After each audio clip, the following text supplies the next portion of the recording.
والنور يهدي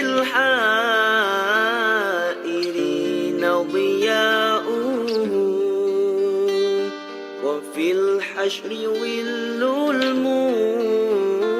المرسلين لواؤه تلقى من الغيب المجرد حكمة بها أمطرت في الخافقين سماؤه بها أمطرت في الخافقين سماؤه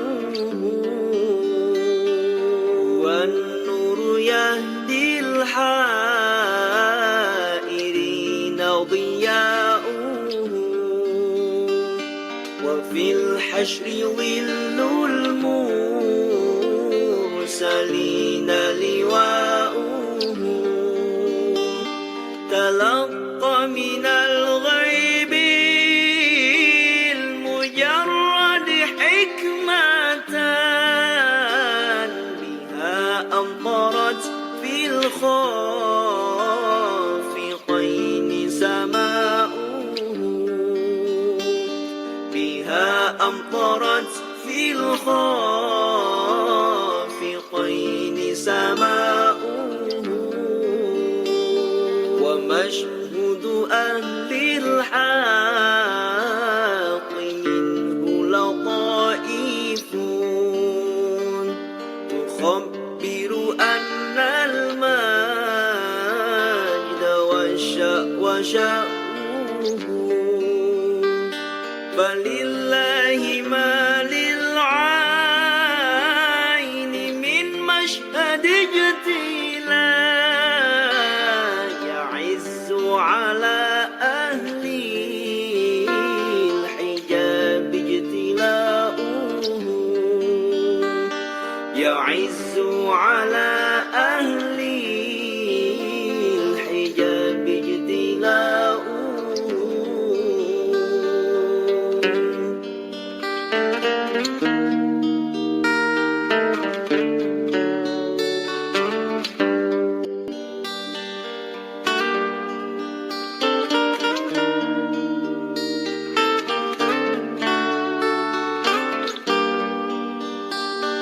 أيا ناجحا عني ومسكنه الحاشا أجب من منع كل النواحي نداؤه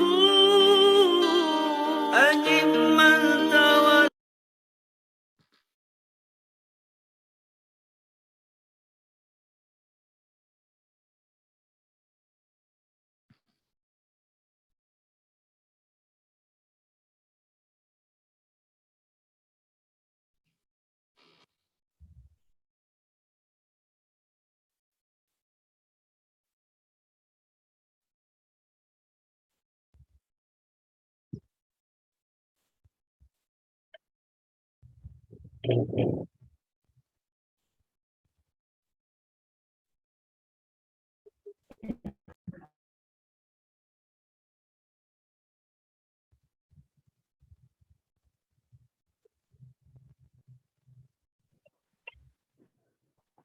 Baik.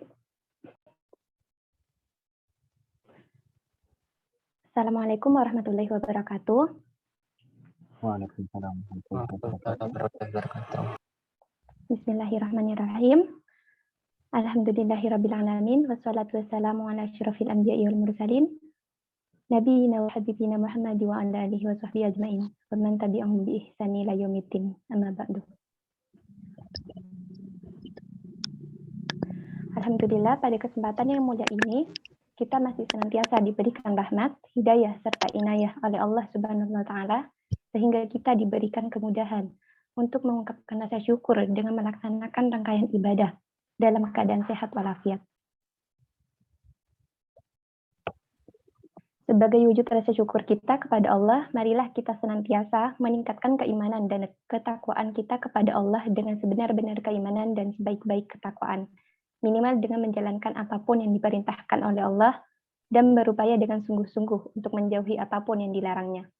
Sebab dengan jalan takwa inilah Allah menjanjikan kemuliaan bagi hamba-hambanya. Alhamdulillah pada kesempatan kali ini, Forum Studi Islam Mahasiswa Pertanian Universitas Jember hadir kembali dengan tema kajian yakni Jodoh Maut dan Rezeki. Sebelumnya terima kasih kepada Ustadz Muhammad Syifaul Hisan dan teman-teman peserta yang telah hadir pada kajian kali ini. Sebelum memasuki acara berikutnya, ada baiknya kita mendengarkan terlebih dahulu pembacaan ayat suci Al-Quran yang akan disampaikan oleh Ahmad Rabit Hidayat. Kepada yang bertugas, saya persilahkan.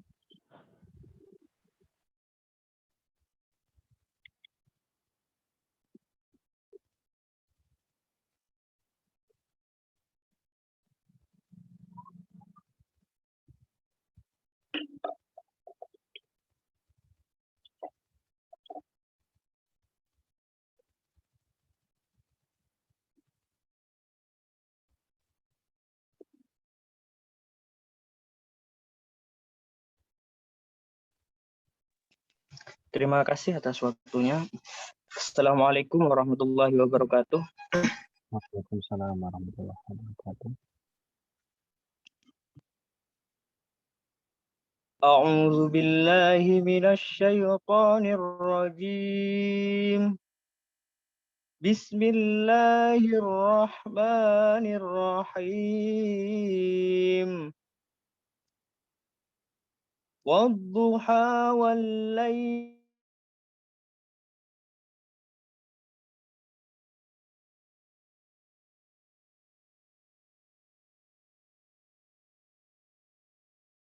الأولى ولسوف يعطيك ربك فترضى ألم يجدك يتيما فآوى ووجدك ضالا فهدى ووجدك عائلا فأغنى فأما اليتيم فلا تقهر وأما السائل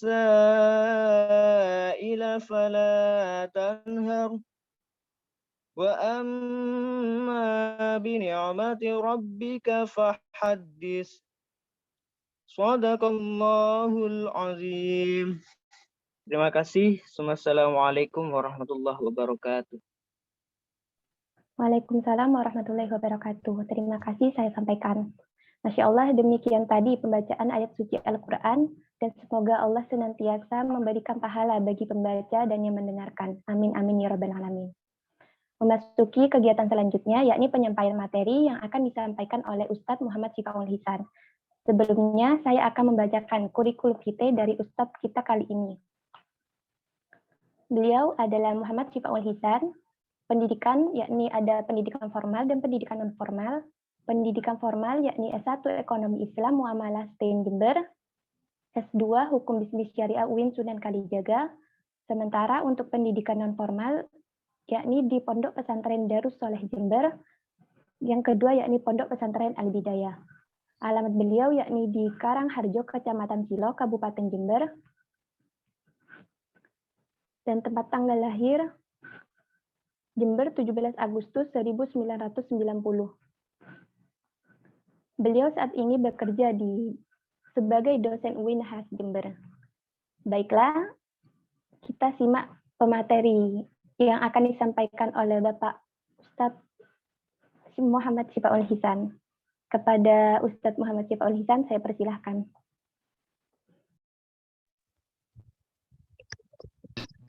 Cek, suara saya bisa didengar? Terdengar, Ustadz. Baik. Kita mulai. Bismillahirrahmanirrahim. Assalamualaikum warahmatullahi wabarakatuh. Waalaikumsalam warahmatullahi wabarakatuh. Alhamdulillah.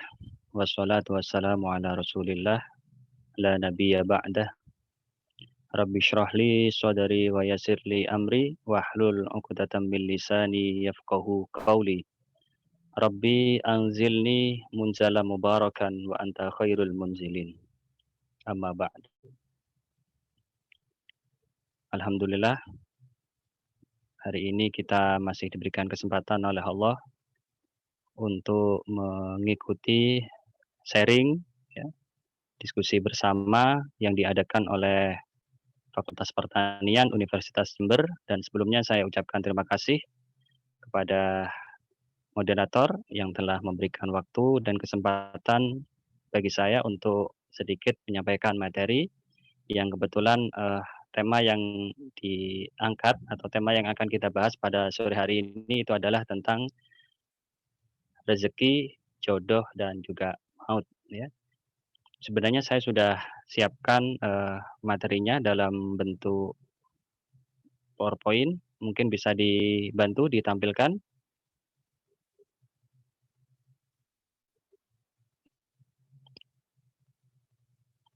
Oke, jadi sambil menunggu materinya bisa tampak, ya.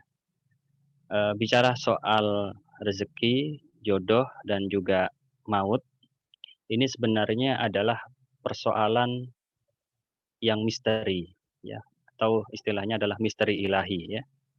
Misteri ilahi. Kenapa disebut misteri ilahi? Karena kita tidak bisa mengetahui bagaimana rezeki kita yang akan datang, bagaimana jodoh yang akan kita dapat, bagaimana kematian yang kemudian akan menghampiri kita, semuanya adalah sesuatu yang tidak bisa kita ketahui saat ini. Ya, itu adalah sesuatu yang masih misteri, sesuatu yang tidak bisa dipastikan kapan datangnya dan seterusnya. Ibarat misteri ilahi itu saya istilahkan itu karena kalau sederhananya bicara soal jodoh, rezeki, dan juga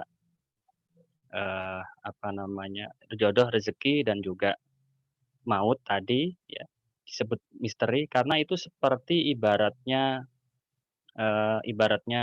peluru di medan perang. Oke, dilanjutkan di slide kedua, Mbak.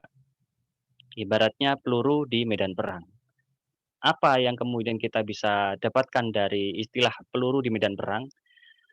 Itu tidak akan meleset kalau memang itu adalah jatah kita, gitu. Jadi kita sebagai seorang tentara, seorang sniper, atau seorang pejuang dan sebagainya, sekalipun kita sembunyi di tempat manapun pada waktu peperangan, kalau memang itu sudah ditakdirkan sebagai jatah kita, maka dimanapun kita sembunyi kita akan tetap kena tembakan, ya. Pun juga demikian sebaliknya. Kalau memang jatah itu belum atau bukanlah jatah kita, maka sebenarnya tidak akan kena tembakan itu kepada kita. Makanya saya istilahkan misteri atau jodoh, rezeki, ataupun juga maut itu adalah seperti peluru di medan perang. Peluru di medan perang tidak akan meleset kalau memang itu jatah kita. Tidak bisa kita pungkiri bahwa rezeki itu memang misteri, ya. Sekalipun orang itu ngerti ilmu jualan, ngerti ilmu marketing, ngerti ilmu branding, dan lain sebagainya, dia sudah menjadi perusahaan yang top of mind, ya, sudah leader, market leader dia. Tetapi yang namanya rezeki tetap saja itu adalah sesuatu yang tidak bisa dikontrol. Itu masih misteri. Sebagai contoh misalnya, ya. Kalau zaman dulu, zaman 90-an, itu yang lagi ngetren itu HP-nya adalah HP Nokia, ya, pada saat itu. Jadi Nokia itu bisa dikatakan the king of seluler, atau the king of HP pada saat itu, ya. Tetapi apa yang terjadi, meskipun dia mengatasnamakan diri sebagai rajanya HP pada saat itu, dan dia itu pede banget misalnya dengan kekuatan, dengan perusahaannya dia, tapi pada akhirnya dia juga tumbang, gitu. Nggak kemudian dia everlasting, dia itu tetap bertahan sampai kapanpun dan dia akan menjadi the number one, itu tidak bisa. Sampai kemudian dalam salah satu konferensi, ya, si CEO-nya, ya, Stephen Elop mengatakan, we didn't do something wrong, but then we lost, atau but then we lose, ya. Katanya Stephen Elop, saya tidak atau kami tidak pernah melakukan kesalahan gitu. We didn't do something wrong. Kami tidak pernah melakukan kesalahan. Dalam arti apa namanya, bikin HP itu kemudian tidak lupa dengan masang keypad-nya, tidak lupa dengan masang, screen-nya, tidak lupa dengan masang speaker-nya dan lain sebagainya. Komponen-komponennya semuanya dirakit sebagaimana, mestinya ya. But then we lose. Tapi kemudian kenapa kok kemudian kita kalah gitu. Nah ini jadi tidak bisa diprediksi ya, apakah rezeki itu akan tetap, berpihak pada kita ataukah, pada suatu saat posisi kita berada di bawah dan lain sebagainya. Contoh yang lain misalnya ya, yang beberapa waktu yang lalu cukup, apa namanya, cukup booming dan menurut saya itu sangat, apa namanya, sangat visioner menurut saya CEO-nya itu ya. Mungkin kalian pernah dengar ada Airbnb ya, salah satu platform, salah satu platform untuk, apa namanya, menyewakan tempat tinggal atau nyewakan kamar dan sebagainya. Itu salah satu ide dan gagasan yang menurut saya luar biasa, ini menjawab tantangan zaman. Misalnya kita punya rumah, kemudian kamarnya ada beberapa yang kosong, daripada dianggurin kan mending disewakan. Pakailah platform, Airbnb tadi. Jadi walaupun toh kamar nganggur, tapi kita bisa sewakan dan itu bisa murah dan para pengunjungnya itu juga sangat terbantu dengan itu. Harganya bisa terjangkau. Kalau kemudian kita, misalnya ingin main-main ke mana ya, ke luar negeri kah atau misalnya nggak usah jauh di dalam negeri saja, misalnya kita mau ke Jogja, kita mau ke Jakarta, kalau harus, nginep di hotel mungkin satu malamnya bisa 300, 500 atau bahkan di atas 1 juta gitu. Tapi dengan adanya Airbnb, kita bisa menyewa space, menyewa salah satu kamar yang ada di rumah yang memang itu dekat dengan, tempat tujuan kita, misalnya kita nginapnya di situ. Nah ini tetapi apa yang kemudian digagas ini tampaknya lagi-lagi ini tidak, apa namanya, tidak bisa, eee, melawan takdir gitu. Semenjak pandemi ternyata Airbnb yang kemudian dulu digadang-gadang ini akan menjadi satu platform yang luar biasa ya, bisa mengalahkan OYO, Red Doors dan lain sebagainya untuk pelayanan, penginapan, tapi semenjak pandemi kabarnya itu sudah mulai kolaps. Jadi itu tidak bisa kita pastikan ya rezeki, maut, dan jodoh itu seperti itu. Oke, next, slide berikutnya.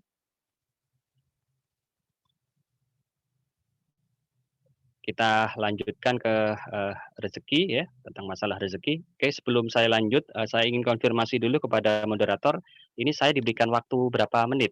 Biar saya bisa kontrol ya. Baik Ustadz, untuk waktunya 60 menit. Oke, pemaparan materi 60 menit? Bersama Atau tanya jawabnya. Oh, bersama tanya jawab, kurang lebih sekitar, 40 menit cukup kira-kira? Saya menyampaikan materi atau terlalu banyak 30 menit saja? Oh, mohon maaf Ustadz, ternyata penyampaian materi 60 menit dan tanya jawab 10 menit. Oh gitu, oke, terima kasih. Oke. Saya akan ini. Baik, kita lanjut ya, tentang persoalan rezeki ya. Jadi itu sudah saya, buatkan, bahasan tentang masalah rezeki. Yang pertama itu adalah rezeki dari aspek bentuk ya. Kita bicara soal rezeki, apa sih rezeki itu? Apakah rezeki itu selalu dalam bentuk materi? Apakah rezeki itu selalu dalam bentuk uang? Ya sebenarnya tidak juga ya. Memang rezeki ada kalanya dalam bentuk materi, yang itu kemudian, sebenarnya itu sifatnya bisa, apa namanya, tertakar tetapi tanpa tertukar gitu. Tertakar tanpa tertukar. Tertakar dalam arti, semuanya makhluk itu punya jatah masing-masing. Semua makhluk punya jatah masing-masing, baik itu manusia, baik itu hewan, makhluk hidup yang ada di muka bumi ini semuanya adalah punya rezeki gitu. Yang jelas bisa makan, bisa terus, berkembang biak dan lain sebagainya. Dan ini sudah dijamin oleh Allah di dalam salah satu surat yang berbunyi, eee, a'udzubillahi minasyaitonirrajim, "Wa ma min dabbatin fil ardi illa 'alallahi rizquha. Wa ma min dabbatin fil ardi illa 'alallahi rizquha." Wa min dabbatin dan tidak ada hewan melata. Hewan melata itu, kalau di dalam tafsirnya itu kata-kata dabbah itu juga memasukkan manusia juga ya, manusia bagian dari dabbah juga. Dan tidak ada makhluk hidup di muka bumi ini ya, sederhananya begitu, illa 'alallahi rizquha, kecuali semuanya sudah dijamin rezekinya. Kadang kalau bicara soal rezeki ya, soal, kebutuhan hidup itu dalam makhluk tertentu kayaknya seolah itu nggak masuk akal gitu. Coba misalnya kalian perhatikan ya, di rumah kalian ada hewan ya, cicak itu. Cicak itu, selalu hidupnya merayap di dinding. Tetapi yang menjadi, anehnya itu adalah yang menjadi makanannya itu adalah hewan-hewan yang punya sayap gitu, hewan-hewan yang punya sayap. Secara nalar ini sebenarnya nggak klop, nggak match. Hewan yang hidupnya merayap, tetapi yang menjadi, makanannya itu adalah hewan yang berterbangan, hewan yang punya sayap. Ini kalau ini menggunakan logika kita ya, itu ini soal apa namanya, seakan-akan Tuhan ini mungkin bisa bisa dikatakan salah desain gitu. Kok iya ya, cicak yang itu hidupnya merayap, tetapi kemudian makanannya bisa berterbangan. Anehnya, meskipun cicak itu hidupnya merayap dan tidak juga dianugerahi dengan, sayap, tapi tidak ada pernah kita dengar spesies cicak itu punah gitu. Tidak ada cicak itu punah, meskipun makanannya itu hewan-hewan yang punya sayap, sementara cicak nggak punya sayap. Nggak ada, di mana-mana justru makin tambah banyak cicak itu. Ini, sebagai, contoh sederhana saja bahwa makhluk hidup semuanya itu dikasih rezeki, tinggal kita mau bergerak atau tidak ya, kita mau action atau tidak. Kalau kita tinggal diam di rumah, males-malesan, tidak mau bergerak, ya tidak akan dapat rezeki gitu. Tapi kalau kemudian kita bergerak, ya insya Allah akan saja ada jalan untuk kita kemudian mendapatkan rezeki. Makanya rezeki itu dijemput, termasuk, mungkin bisa jadi jodoh juga ya, tapi kalau maut ya kalau bisa jangan dijemput gitu. Rezeki itu, perlu dijemput gitu. Itu yang pertama ya, materi itu adalah paham yang mungkin sudah kita ketahui bersama dan kita yakini bersama bahwa, eee, harta, uang atau sejenisnya itu adalah bagian dari rezeki gitu. Tetapi jangan membatasi itu, bahwa rezeki itu tidak hanya terbatas pada itu. Rezeki itu juga bisa non materi. Misalnya rezeki pemahaman ya. Kita belajar cepat nangkep. Nah, ini juga bagian dari rezeki. Jangan kemudian diartikan rezeki itu hanya uang saja, hanya duit saja. Makanya dalam salah satu doa yang cukup, familiar, yang cukup terkenal disebutkan ya, "Rabbi zidni ilma warzuqni fahma." Rabbi zidni ilma warzuqni fahma. Rabbi wahai Tuhanku, tambahkanlah ni kepadaku ilman ilmu. Ya Allah, ya Tuhanku tambahkanlah ilmu kepadaku, warzuqni fahma ya. Warzuqni fahman, dan berikanlah rezeki dalam bentuk pemahaman gitu. Ini doa yang cukup sudah terkenal ya. Rabbi zidni ilma warzuqni fahma. Berikanlah tambahan ilmu bagiku dan juga berikanlah rezeki pemahaman untukku itu. Jadi pemahaman itu juga merupakan rezeki. Kalau kita diberikan anugerah lebih oleh Allah, sebenarnya itu adalah bagian dari rezeki dan juga harus kita syukuri tentu saja. Kita belajar membaca misalnya materi-materi pelajaran, materi-materi perkuliahan, sekali membaca itu sudah langsung dong, sudah langsung paham, itu sebenarnya rezeki yang luar biasa itu. Bisa jadi mengalahkan materi gitu. Kadang ada soalnya orang-orang yang mungkin oleh Allah hanya dititipkan, eh, apa namanya, IQ atau kecerdasan yang itu di bawah rata-rata, sehingga membaca buku pelajaran atau materi perkuliahan itu 1 kali, 2 kali, 3 kali masih nggak paham-paham, tetapi baru ke 5 kali, ke 10 kali itu baru paham. Ada juga yang mungkin bisa jadi lebih dari itu, bisa 15 kali baru dia paham. Dia baca lagi nggak paham, baca lagi nggak paham, baca lagi dan terus seterusnya, barulah dia paham. Selama dia nggak putus asa, selama dia nggak menyerah gitu. Itu salah satu rezeki tetapi non materi ya.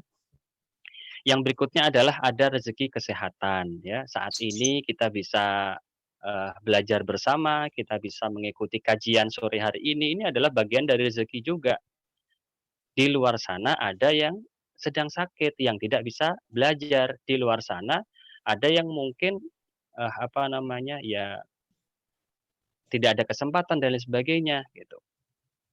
Dan mungkin juga ini karena pandemi ya, karena pandemi ada salah satu mungkin dari kita keluarganya yang terkena Covid dan, apa namanya, ada yang meninggal dunia dan lain sebagainya. Jadi kita masih diberikan kesehatan oleh Allah, ini adalah bagian dari rezeki dan jauh lebih lebih lebih mahal harganya dibandingkan materi gitu. Milih mana? Misalnya kita, sehat tetapi uang kita itu mungkin terbatas atau kita lumpuh, sakit-sakitan di atas, tempat tidur, tapi uang kita triliunan gitu. Tapi kalau kalau orang-orang yang, apa namanya, yang normal ya, saya katakan normal, itu biasanya akan memilih sehat saja nggak apa-apa gitu. Meskipun uangnya pas-pasan tetapi saya sehat gitu. Daripada saya punya uang triliunan tetapi saya lumpuh, tetapi saya harus menjauhi pantangan-pantangan, makan ini nggak bisa, makan ini nggak bisa, semuanya harus dihindari gitu. Makannya nggak boleh yang aneh-aneh, yang nggak boleh macam-macam. Meskipun uangnya banyak gitu. Kalau saya pribadi disuruh milih, milih mana? Ya tentu milih sehat. Meskipun saya nggak punya uang banyak, tetapi selama saya itu sehat, saya masih bisa merasakan nikmatnya makan tempe, nikmatnya makan sambel dan lain sebagainya. Itu adalah, rezeki yang luar biasa mahalnya ya, itu sehat gitu. Sehat jasmani, sehat rohani itu semuanya adalah suatu rezeki yang harus kita syukuri ya. Syukurinya dengan apa? Ya kalau kita posisinya sebagai mahasiswa, maka syukurinya adalah mensyukuri kenikmatan sehat itu adalah dengan terus meningkatkan, belajar kita ya, yang biasanya kita itu males-malesan, baca itu males, maka kita harus tingkatkan, harus mulai dipaksa untuk belajar, untuk suka dengan membaca buku dan sebagainya. Jangan hanya sibuk dengan media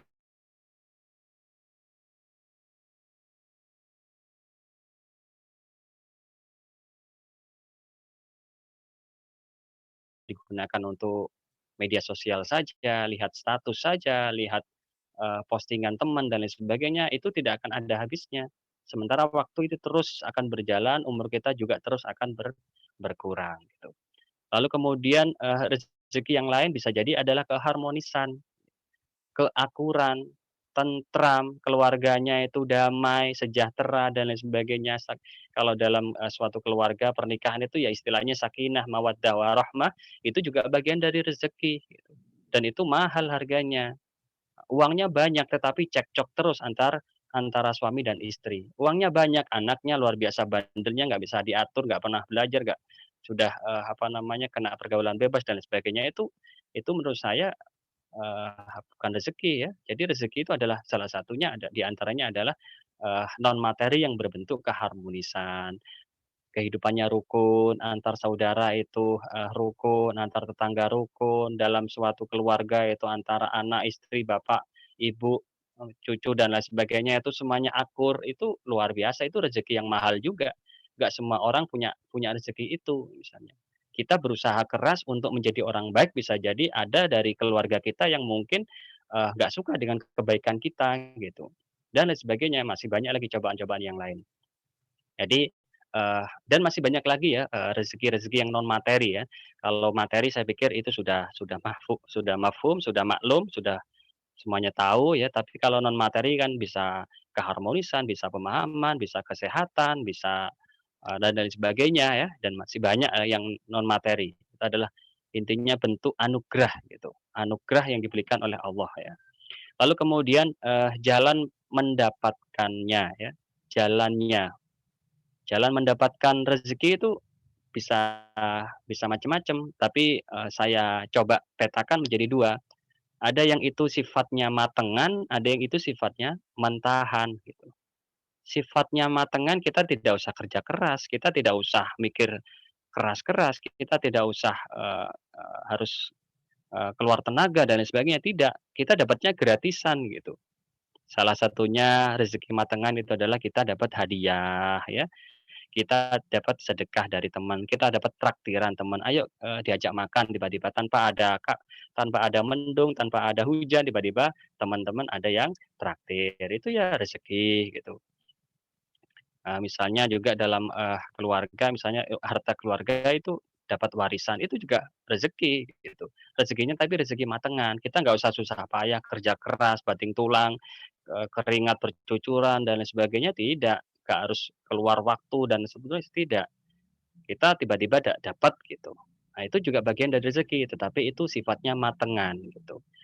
Ada rezeki yang mentahan, jadi harus diolah dulu, harus kemudian kita harus kerja keras, harus, apa namanya, berjuang, harus harus, keluarkan tenaga, harus keluarkan keringat dan lain sebagainya, itu butuh kerja keras.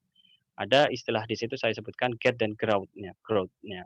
Get-nya cara mendapatkannya itu ada by knowledge ya, pakai ilmu gitu. Jadi kalau mendapatkan rezeki itu ya tanpa menggunakan ilmu ya hasilnya kurang maksimal. Jadi serba dengan ilmu. Makanya dalam salah satu makalah ya, ini meskipun ini sebenarnya bukan hadis ya setahu saya, ini adalah makalahnya Imam Syafi'i ya. Jadi dawuhnya atau perkataannya Imam Syafi'i yang berbunyi man aradad dunya fa alaihi bil ilmi wa man aradal akhirata fa alaihi bil ilmi wa man aradahuma fa alaihi bil ilmi. Ini sudah cukup terkenal ya, seringkali mungkin mubaligh atau ustadz atau penceramah itu seringkali mengulang-ulang itu. Ini adalah, makalah atau pendapat ulama ya, salah satu, pendapat ulamanya siapa? Setahu saya adalah Imam Syafi'i. Barang siapa yang ingin, mendapatkan dunia, man arada dunya, barang siapa yang ingin mendapatkan dunia fa alaihi bil ilmi, maka dia harus menggunakan ilmu. Wa man aradal akhirata fa alaihi bil ilmi. Barang siapa yang ingin mendapatkan akhirat, ya pakai ilmu juga. Wa man aradahuma fa alaihi bil ilmi. Kalau ingin dunia dan akhirat pakai ilmu juga ya. Kalau ingin jualan laris, ya belajarlah ilmu marketing, belajarlah ilmu selling. Kalau ingin, bisnis itu, apa namanya, repeat order terus ya, jadi orang yang pernah beli lagi dan beli lagi, maka belajarlah ilmu branding ya. Kalau ingin menghasilkan produk pertanian yang berkualitas, ya belajarlah tentang ilmu-ilmu pertanian yang, secara total, yang maksimal. Kalau ingin menghasilkan, masakan yang enak, pakailah ilmu tata boga. Kalau ingin membuat pakaian yang bagus, pakailah ilmu tata busana dan sebagainya ya. Jadi semuanya adalah serba pakai ilmu ya. Jadi tidak kemudian ujuk-ujuk itu, kita pokoknya jualan, misalnya saja kita sekarang eranya, bisnis online, kita jualan online pakai punya produk, upload saja di Shopee, upload saja di apa WA, di status WA, nah itu. Ya kalau nggak ngerti ilmunya ya nggak akan laku-laku gitu. Apalagi kemudian dalam WA ya biasanya, banyak yang jualan lewat WA, tidak ngerti cara cara jualannya, tidak memahami siapa target marketnya, siapa yang akan dijadikan segmen, eee eee eee, produknya gitu. Kita jualan misalnya yang perempuan misalnya jualan hijab ya, jualan hijab tetapi kontak yang dimiliki di WA-nya ya, di HP-nya itu kebanyakan 80 atau 90% laki-laki gitu. Dia promosinya hijab terus, ya tidak akan closing-closing, tidak akan laku-laku. Kenapa? Karena tidak memperhatikan, apa namanya, segmennya. Segmen itu segmen hijab ya cewek, yang perempuan, kok yang dijualin adalah yang laki-laki. Kalau yang perempuan nanti bisa hijabnya itu ya, nanti komunitasnya bisa hijabers ya. Tapi kalau kemudian laki-laki, cowok dipaksakan pakai hijab ya jadinya hijabro nanti ya. Jadi ya nggak pas gitu. Jadi harus, memperhatikan segmennya siapa gitu, target marketnya siapa, marketnya ada yang ditarget itu siapa, ilmunya sudah ada. Apalagi sekarang luar biasa ya, data itu luar biasa banyak sekali, kalau bisa misalnya kita ingin belajar, apa masalah bisnis ya kita harus ngerti bagaimana me-manage database gitu. Jadi orang beli itu bukan kemudian datanya dihilangkan begitu saja, tapi datanya harus disimpan. Karena itu yang nanti akan apa namanya, akan bisa kita reprofiling, kita bisa lihat profilnya si pembeli tadi, itu kira-kira kriterianya apa, atau demografinya bagaimana, psikografisnya bagaimana, dan seterusnya. Itu dalam ilmu marketing biasanya akan dibahas ya. Database itu penting, kalau dalam konteks sekarang untuk bagi yang terjun ke dunia bisnis ya, jangan disia-siakan. Makanya kalau perusahaan-perusahaan ya startup-startup yang itu punya database yang banyak, itu valuasinya akan tinggi itu. Valuasi perusahaannya akan naik pesat ya, termasuk yang kita, tahu itu adalah seperti Gojek ya. Gojek itu yang digagas oleh Nadiem Makarim, Pak Menteri, itu, sekarang luar biasa, apa namanya, progresnya, valuasinya juga sudah berapa triliun itu. Kenapa kok kemudian itu mahal? Karena Gojek itu punya database gitu. Database-nya ada. Siapa saja database-nya? Para user, orang-orang yang install aplikasi, Gojek itu datanya sudah ada di Gojek semua, di perusahaan Gojek semuanya ada. Siapa yang suka makanan ini semuanya datanya ada di GoFood gitu. Makanya nggak heran ketika ada perusahaan atau ada usaha-usaha ya, kuliner-kuliner yang kemudian buka cabang di suatu tempat langsung boom laris. Kenapa? Karena datanya ada di situ, siapa yang kemudian, apa namanya, yang laris di situ, datanya sudah ada. Misalnya contoh di sekitar UNED itu kan ada warung SS ya, spesial sambel. Setahu saya dulu, waktu saya kuliah di Jogja itu yang awal-awal ya memang di Jogja gitu Mas, Mas Yoyo ya yang punya itu warung SS itu. Kenapa kok bisa merambah ke Jember, kok nggak ke kabupaten yang lain, kok nggak ke, mungkin di luar Jember gitu. Karena setelah diamati data-data para pembeli, SS itu kok banyak dari Jember gitu. Ketika misalnya buka cabang di Jember maka boom akan laris. Jadi semuanya adalah by data. Itu sekilas tentang masalah, bagaimana mendapatkan rezeki tadi. Yang penting yang jelas ngerti ilmunya ya, ngerti mengelola database, ngelola, apa namanya, konsumen itu ngerti. Jangan asal jualan, setelah, apa namanya, dicoba produknya ternyata mengecewakan, pembeli itu ya akan, pergi mereka. Itu yang pertama ya, by knowledge. Yang kedua adalah by network ya, berdasarkan jaringan gitu. Kalau pengen dapat rezeki ya bersilaturahmi gitu. Salah satu hal yang kemudian seringkali dikutip ya dalam konteks, memotivasi orang agar supaya mendapatkan rezeki berlimpah, umur panjang dan sebagainya adalah salah satu hadis yang berbunyi, "Man ahabba ayyubsata fi rizqihi wa ayyunsha'a fi atharihi falyasil rahimahu." Man ahabba barang siapa yang punya keinginan ya, ayyubsata fi rizqihi yang dilapangkan rezekinya, wa iyyun sya'a fi atharihi dan juga dipanjangkan umurnya, falyasil rahimahu, maka jalinlah, silaturahmi ya. Silaturahmi dengan siapa? Dengan siapapun gitu. Jadi kalau kita misalnya tinggal di rumah saja tanpa mau bergerak, tanpa membangun koneksi, tanpa membangun jaringan, ya tentu kita tidak akan dapat rezeki. Bisa jadi orang misalnya kita sedang butuh pekerjaan ya, pekerjaan yang kemudian kita idam-idamkan, kita dambakan, kita cita-citakan, itu adalah misalnya sebagai seorang apa, misalnya ya, seorang, desainer misalnya. Kita sudah ngerti bagaimana mendesain, apa namanya, suatu produk ya, atau misalnya mengoperasikan Photoshop, Corel dan lain sebagainya, kita ngerti itu. Nah, tapi kok tidak ada ya orang yang mau mempekerjakan saya gitu. Kok tidak ada yang menyewa atau, apa meminta bantuan saya untuk membuatkan desain gitu, nggak ada ya. Kalau kita hanya tinggal diam di rumah ya tidak mungkin ada orang yang mau, ada orang yang, apa, meminta kita untuk buatkan desain gitu.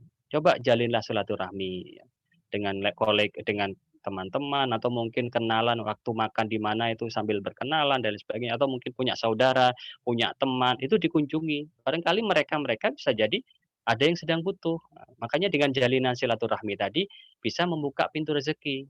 Ternyata main ke teman lama "Saya punya teman SD dulu," dan seterusnya. "Sekarang tinggalnya di mana?" Gitu ya, kita datang main-main lah, pengen ketemu, lama sudah nggak ketemu di sana, ternyata temennya kebetulan sedang butuh desain gitu.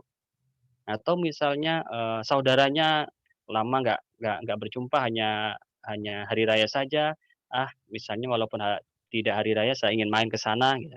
Datang ke sana, dia sedang, apa namanya, bikin produk misalnya, bikin camilan, bikin, apa namanya, keripik dan lain sebagainya misalnya, sedang sedang butuh, apa namanya, pembuatan packaging gitu. Sedang ingin desain kemasan gitu, kemasan yang bagus dan seterusnya. Jadi butuh seorang konsultan atau ingin dibuatkan desain, produknya dia, desain kemasannya, produknya dia misalnya. Akhirnya ketemulah rezeki di situ. Makanya jalinlah silaturahmi ya, by network ya, membangun jaringan, membangun relasi. Jadi kenalan semakin banyak semakin lebih bagus gitu. Ya kalau urusan persahabatan ya, memang lebih bagus carilah orang-orang yang soleh, tentu saja begitu ya. Tapi teman, ya kalau bisa ya jangan dibatasi, kenalan nggak usah dibatasi gitu. Saya, apa namanya, kenalannya yang soleh-soleh saja, ya jangan begitu juga. Saya kenalannya yang kaya-kaya saja, ya nggak ya jangan gitu juga ya. Semua itu berteman gitu, tetapi orang-orang yang terdekat, orang-orang yang menjadi sahabat, ya barulah kita perlu pilih agar supaya kita juga dalam satu frekuensi yang sama gitu. Sama-sama bergerak menuju orang yang berkontribusi, orang yang bermanfaat buat buat masyarakat. Kemudian, get rich-nya atau cara mendapatkan, kekayaan misalnya saja gitu. Kalau sederhana yang pernah saya pelajari ya dari para para tokoh itu ya, gimana caranya, ya start with mental dulu gitu. Mulai dari mental dulu. Mentalitas kita pantas sebagai orang kaya atau tidak, pantas sebagai orang hebat atau tidak, mentalnya dulu. Misalnya sebagai orang yang hebat ya dalam di bidang akademik ya, orang yang, seorang akademisi yang, hebat misalnya, apakah jadi profesor ataukah yang lain, peneliti dan seterusnya. Mentalitas dulu yang kemudian dimiliki, sebelum betul-betul dia akan menjadi orang tersebut. Dalam konteks misalnya kaya meskipun ya, apa namanya, ya jangan diniati hanya kaya lalu kemudian hanya mikirin sendiri untuk jadi orang terkenal ya, justru ya jangan itu ya, tapi niati untuk berkontribusi bagi masyarakat lebih luas gitu. Misalnya kita lepaskan dalam konteks, ininya dulu, kita fokusnya bagaimana menjadi orang kaya ya, mentalitasnya dulu. Mentalitasnya, orang kaya itu seperti apa? Minimal kita nggak gampang minta-minta gitu. Itu mentalitas orang kaya. Namanya orang kaya kan itu kan selalu berada di, apa, tangannya berada di atas, bukan tangannya berada di bawah. Namanya mentalitas orang kaya itu adalah selalu ngasih, bukan minta. Dengan bahasa apapun menurut saya. Saya pribadi berusaha untuk menghindari, kata-kata yang itu sebenarnya arahnya adalah kepada mentalitas peminta. Kalau mentalitas peminta ya agak sulit ya. Ibaratnya mental itu adalah kita sedang membuat rekening dulu. Allah itu akan menitipkan rezeki atau mau transfer duit, itu tentu, yang bersangkutan itu harus punya rekening dulu. Allah mau transfer uang ke saya. Kalau mau ditransfer otomatis saya harus punya rekening dulu. Kalau nggak punya rekening, gimana Tuhan mau mentransfer uangnya gitu. Lah rekening itu yang kemudian kita istilahkan sebagai mental gitu. Mentalitasnya orang orang kaya itu bagaimana, itu nggak mudah minta-minta dengan bahasa apapun, apakah halus ataukah terang-terangan. Misalnya yang halus ya, contohnya misalnya, "Traktir dong," gitu. Nah ini adalah bahasa bahasa mentalitas bukan orang kaya sebenarnya gitu. Bayarinlah, traktiranlah ya, mana oleh-olehnya, itu sebenarnya adalah bahasa-bahasa orang yang bukan sifat-sifat, tangan yang berada di atas, meskipun awalnya iseng gitu. Ada temennya baru selesai presentasi gitu ya, kebetulan waktu presentasi, tidak ditanya misalnya sama kita, lalu setelah selesai kuliah, ya dibisikin, "Eh, kamu kan barusan sudah presentasi lancar, nggak sempat saya tanya-tanya kan, sebagai kompensasinya ya ayolah traktiran," gitu. Itu bahasa yang halus ya, atau mungkin, yang lain misalnya, "Ini lagi ulang tahun, ayo traktirannya," gitu. Nah ini sebenarnya bahasa-bahasa yang arahnya adalah mentalitas masih peminta-minta sebenarnya, secara halus. Walaupun awalnya adalah, guyon ya, awalnya adalah ya iseng-iseng saja, tetapi alam bawah sadar itu akan merekam bahwa kita adalah orang yang pantasnya dikasihani, ya.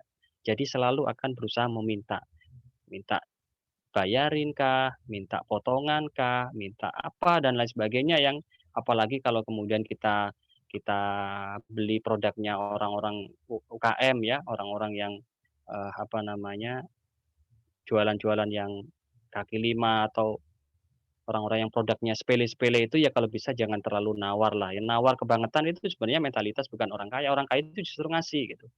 Misalnya ada orang jualan sapu ya, sapu lidi di pinggir jalan, bapak-bapak yang sudah tua renta jualan sapu lidi di pinggir jalan, ditanya, "Pak harganya berapa?" 5.000 misalnya. boleh nggak Pak 2.000? Ah, ini kata-kata itu sebenarnya sudah didorong oleh mentalitas orang orang tangan di bawah gitu.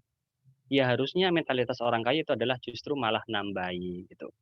Harganya berapa Pak? 5.000. Ini Pak saya kasih 10.000. Ini semoga, makin tambah lancar rezekinya, apa namanya, doakan saja Pak saya, mudah-mudahan kuliahnya, cepat selesai, mudah-mudahan segera dapat jodoh, jodohnya itu solehah, soleh dan lain sebagainya. Itu harusnya seperti itu dan doanya orang-orang seperti itu biasanya akan tulus ya. Makanya kenapa doa itu cepat naik ke atas itu ketika doa itu dilakukan oleh orang-orang yang ikhlas, orang-orang yang tulus.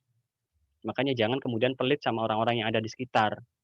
Rasulullah pernah bersabda ya, eee, "Hal turzaquna wa tunsaruna illa bidu'afaikum." Tidaklah kalian itu diberikan rezeki, ditolong, dikasih anugerah dan sebagainya, illa bidu'afaikum, kecuali sebab ada orang-orang lemah yang berada di sekeliling kita. Kalau kita dikasih rezeki lebih, ya harusnya kita berbagi sama orang. Kadangkala nggak harus dengan memberikan sedekah gitu, nggak harus memberikan sedekah langsung misalnya, tanpa harus, ada imbal balik dari orang lain, kita misalnya datang ke suatu tempat, di situ ada orang-orang yang lemah, kita kasih uang, eee seperti itu ya boleh ya. Ada juga dalam bentuk sedekah itu adalah dengan membeli produk mereka gitu, nggak harus langsung sedekah.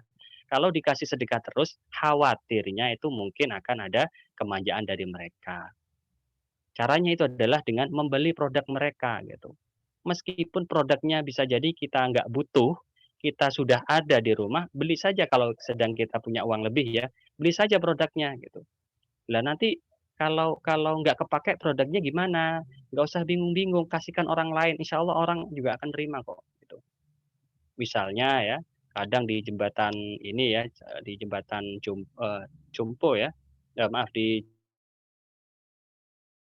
Bali ada orang jualan pisang atau apa gitu, misalnya kita nggak suka pisang gitu, tapi orang itu kita perhatikan jualan di situ dari pagi sampai sore nggak laku-laku jualannya, gitu. Kalau kita punya uang lebih, belilah produknya mereka, belilah pisang mereka, kalau bisa jangan nawar, syukur-syukur dilebihkan gitu. Nah itu kalau seandainya misalnya kita nggak suka, kasihkan teman kita ini pisang Rek, makan gitu. Teman-teman pasti akan terima kok, misalnya dikasih uang gratisan gitu. Kalau kita sedang nggak butuh, misalnya ada orang jual sapu lidi, di kos kita, di kontrakan kita, atau di pondok kita itu sudah ada sapu lidi gitu, banyak. Ini mau dibeli tapi mau ditaruh mana, kan mubazir, nggak ada kata mubazir sebenarnya. Beli saja, kasihkan orang, kasihkan tetangga, kasihkan apa, mesti mereka juga akan pakai itu. Nah, ini adalah, wujud sedekah ya, membantu perekonomian orang-orang yang kurang kurang mampu. Jadi sedekah dengan cara itu. Kenapa kok harus dibeli produknya? Kenapa kok nggak langsung dikasihkan uangnya saja? Agar supaya mereka selalu bersyukur, agar supaya mereka itu tidak putus asa gitu. Tidak putus asa, saya jualan dari pagi sampai sore ndak ada yang beli ya, kok kayaknya susah ya jualan ini, mending saya nyuri saja, mending saya nipu saja. Lah ini niat awalnya itu untuk bertahan hidup gara-gara nggak ada yang beli, akhirnya niatan buruk yang kemudian muncul gitu.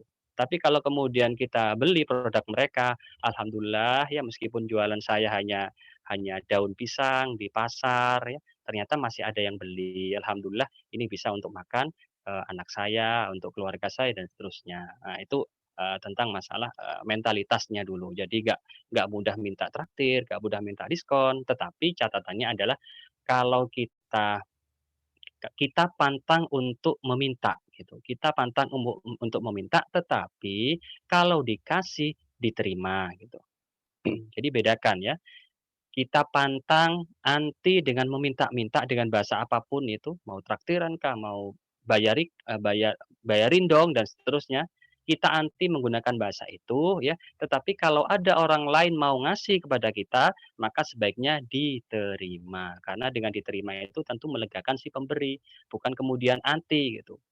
Karena sebab punya prinsip bahwa saya itu anti minta-minta, ketika ada temennya mau ngasih apa gitu, "Ini tak kasih," "Ndak, sorry ya, saya, nggak suka dengan, pemberian orang," gitu, "saya anti dengan pemberian orang." Ya jangan begitu, salah juga itu.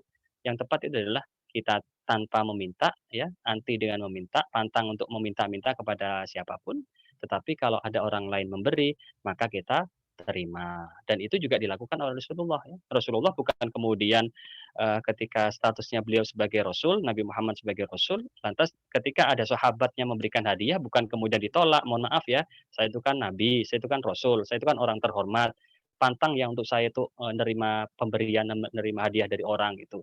Saya nggak suka itu. Bukan seperti itu. Tetap Rasulullah menerima, tetapi Rasulullah nggak pernah mengajarkan minta-minta ke sahabat. Gitu. Itu seperti itu. Oke, kemudian tentang keberkahan sekarang ya. Dari bentuk sudah, jalan sudah, kemudian keberkahan ya. Keberkahan itu sesuatu yang abstrak ya.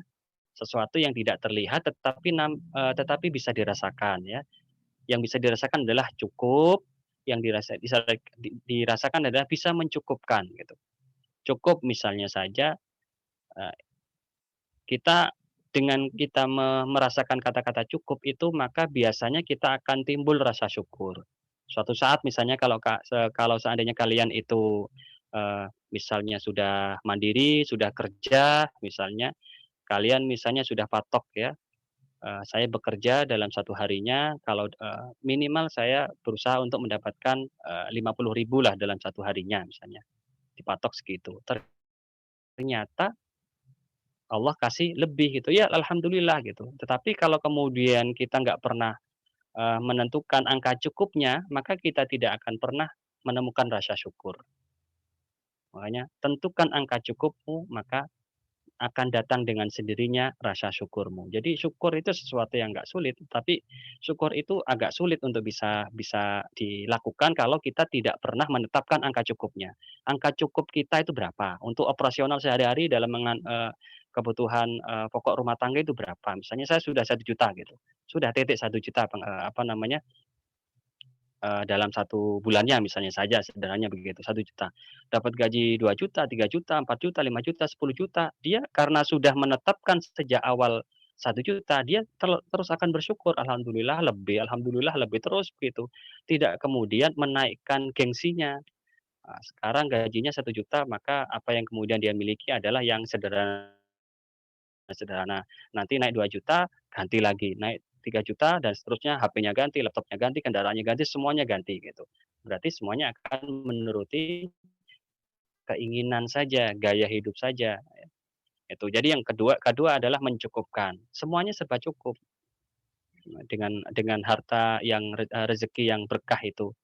Untuk bayar UKT cukup ya, untuk, beli HP cukup, untuk beli laptop cukup, untuk beli rumah cukup, untuk mengumrohkan, menghajikan orang tua cukup. Nah, ini kan sebenarnya yang lebih bagus daripada uangnya banyak gitu. Uang banyak tetapi nggak bisa dibuat apa-apa. Uangnya misalnya 1 miliar gitu, tapi kalau dipecah-pecah ya nggak cukup juga. Tapi kalau kemudian mencukupkan maka, itu walaupun misalnya, eee eee, sedikit kadang cukup saja gitu. Orang-orang dulu kan kerjanya nggak macem-macem, kerjanya dari pagi sampai sore saja, nggak sampai lembur-lembur, tetapi kenapa kok cukup gitu. Anaknya banyak, kalau kalian punya mbah ya, biasanya mbah-mbah kalian itu anaknya banyak-banyak ya, ada 7, 8, 10, dan seterusnya. Keluarga saya dari bapak ibu banyak semua. Kalau dijumlah dari ibu 7, dari bapak 11 gitu. Jadi total 18. Kerjanya ya sederhana, jadi petani, jadi ini biasa-biasa saja, tetapi mampu menghidupi anak-anaknya semuanya, bisa bisa mandiri semuanya, padahal dengan pekerjaan yang sederhana, gajinya ya pas-pasan, tetapi bisa meninggalkan warisan dan lain sebagainya. Orang-orang dulu itu keberkahannya luar biasa. Kalau sekarang kan sampai lembur-lembur, ya, nggak pulang dan sebagainya. Tetapi untuk hidup hidup saja mencukupi kebutuhan keluarga kadang kurang, merasa minus dan lain sebagainya. Nah, ini seperti itu. Oke. Berikutnya adalah ringan berbagi, ringan beribadah juga ya. Itu kunci, for every is enough ya. Untuk segala sesuatu itu cukup ya, mau apa-apa cukup tadi ya. Kemudian yang berikutnya adalah menenangkan. Menenangkan ya. Jadi kita punya harta, punya rezeki, apa sedikit banyak ketika itu berkah, itu selalu akan buat kita tenang. Membuat kita itu ringan berbagi, ngasih untuk siapapun itu mudah gitu. Ngasih ke orang itu gampang, untuk sedekah gampang, masukkan kotak amal kok ringan tangan gitu. Jadi gampang sekali untuk berbagi ke orang-orang yang ada di sekitar ya. Mau digunakan untuk kurban, gampang gitu ya, nggak berat, "Oh eman sekali ya kalau buat kurban sekian juta itu harus dibuat sate, dibuat gulai, dibagikan orang-orang ya, apa namanya, dan seterusnya itu." Itu jadi mudah kita berbagi, mudah untuk beribadah, nyumbang masjid, nyumbang musola dan lain sebagainya itu gampang sekali, itu berarti tandanya rezekinya berkah ya. Meskipun berkah itu ya nggak bisa diketahui, tetapi insya Allah bisa dirasakan. Lalu kemudian keberkahan diproses ya, keberkahan diproses. Keberkahan itu bukan hanya di akhir ya, kita dapat rezeki, dapat gaji, dapat penghasilan yang nggak jelas, tetapi di akhirnya dizakati, disedekahi, itu nggak seperti itu ya. Iya, keberkahan itu ya dalam prosesnya juga. Kalau zakat itu sudah otomatis wajib kalau sudah nyampe nisab gitu. Tapi kalau enggak, ya enggak. Tapi kita dianjurkan untuk sedekah. Jadi prosesnya itu bagaimana kita proses dalam, apa namanya, jualan itu apakah ada yang merasa dirugikan konsumen kita, ataukah kita punya janji-janji yang melebihi, apa namanya, estimasi dari customer ya, sensasional offer ya, luar biasa kita promosinya dan ternyata produknya ya biasa-biasa saja, kecewa dan seterusnya. Akhirnya sumpah serapah konsumennya. Mudah-mudahan ini toko ini seller-nya ini mudah-mudahan rugi, mudah-mudahan tokonya tutup, mudah-mudahan bangkrut dan ini doa-doa para konsumen yang terdolimi ini bisa jadi, apa namanya, makbul, bisa jadi gampang gampang diterima oleh Tuhan gitu, gara-gara doa terdolimi kan dakwatul mazlum itu mustajabun ya. Salatu da'awatin mustajabatun la syakka fihinna. Ada 3 doa yang, apa namanya, tidak, yang dikabulkan dan tidak diragukan, pengkabulannya itu. Dakwatul mazlum, doanya orang yang terzolimi. Kita jualan, kita berpartner, kita kerjasama sama orang, kita nipu orang misalnya. Itu orang itu kalau doa itu luar biasa bisa bisa ini apa namanya, bisa makbul ya, bisa mustajab doanya.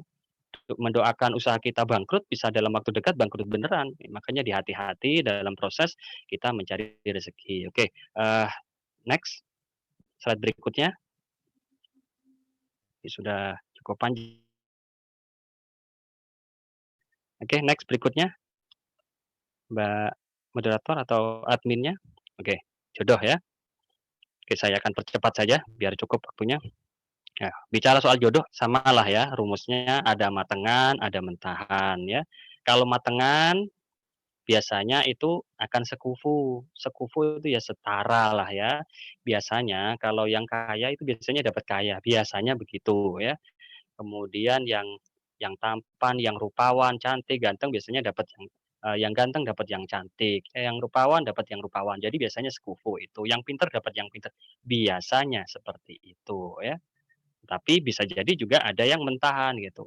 Tapi, tiba-tiba kita dapat, misalnya ada yang mondok di mana itu yang perempuan tiba-tiba dapat gus di pondok itu, ini kan dapat rezeki yang matengan gitu. Dia bukan keturunan siapa-siapa ya, si perempuan tadi yang nyantri bukan keturunan siapa-siapa, nggak bernasab, bukan putranya kiai dan seterusnya, tetapi diambil mantu sama kiai misalnya.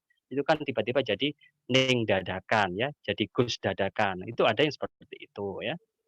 Itu berarti, matengan ya, biasanya tapi sekufu. Tapi itu kadangkala itu surprise dari Tuhan.